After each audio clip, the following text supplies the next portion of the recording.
గమనించండి, ప్రభువైన యేసుక్రీస్తుని ఒకవేళ నా దేవుడు కాదు, నాకు సంబంధం లేదు అనుకుంటే క్రిస్మస్ పండుగను మీరు సెలబ్రేట్ చేసుకోకపోతే ఏదో ఒక పండుగను సెలబ్రేట్ చేసుకోవడం మానేయట్లేదు. మీరు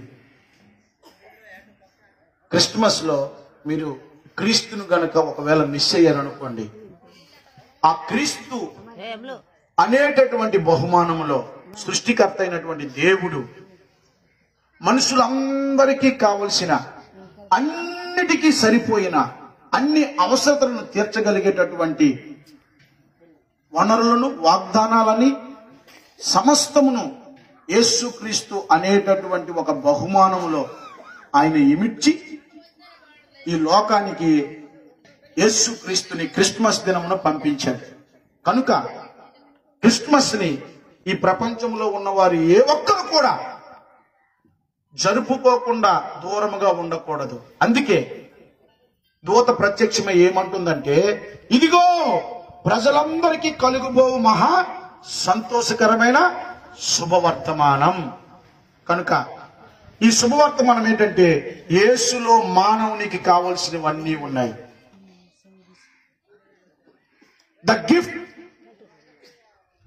which God prepared for this world, the gift which God has offered to this world, the gift which contains everything for the blessing of whole human race. కనుక క్రిస్మస్ జరుపుకోకపోతే మీరు పండుగను మిస్ అయిపోమనుకోకండి, చాలా ఆశీర్వాదాలు మిస్ అయిపోతారు. కనుక ఏమేమి మిస్ అయిపోతారు నేను మీకు చెప్పాలనుకుంటున్నాను. సరేనా? 1, 2, 3. క్రీస్తులో ఉన్న సమాధానమును, క్రీస్తులో ఉన్న విడుదలను, క్రీస్తులో ఉన్న ఆశీర్వాదమును, క్రీస్తులో ఉన్న పాప క్షమాపణను, యేసులో ఉన్న నెమ్మదిని, యేసులో ఉన్న సమాధానమును, యేసు నడిపింపును, యేసు ఆశీర్వాదములను, యేసులో ఉన్న జీవమును, యేసులో ఉన్నటువంటి మార్గమును, యేసులో ఉన్న వెలుగును, యేసులో ఉన్న పునరుద్ధానమును, యేసులో ఉన్న మహిమను, యేసు ద్వారా దేవుని రాజ్యమును, యేసు ద్వారా పరలోక రాజ్యమును, ఆశ్చర్యకరుడిని, ఆలోచనకర్తను, నిత్యునకు తండ్రిని, సమాధాన అధిపతిని, దేవుణ్ణి, విడుదలను, ఆరోగ్యాన్ని, గురుటి వారికి ఆయన చూపునిస్తానన్నాడు, నలిగిన వారికి ఆయన విడుదలిస్తానన్నాడు, చెరలో ఉన్న వారికి విడుదలిస్తానన్నాడు, పేదలకు సువార్త ప్రకటిస్తానన్నాడు. ప్రభు యొక్క సకల సంకల్పం అంతా బోధించడానికి లోకానికి వచ్చాడు. ఆయన కార్చిన రక్తం ద్వారా పాప క్షమాపణ ఉంది,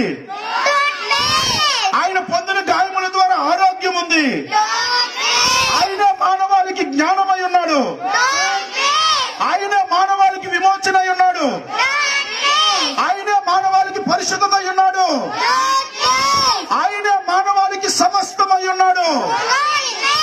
ఆయనే దేవుడు, ఆయన అన్నిటికీ ముందున్నవాడు, ఆయన అల్ఫా అయి ఉన్నాడు, ఆయన ఒమేగా అయి ఉన్నాడు, ఆయన శరీరధారిగా వచ్చాడు, ఆయన మన కొరకు మరణించాడు.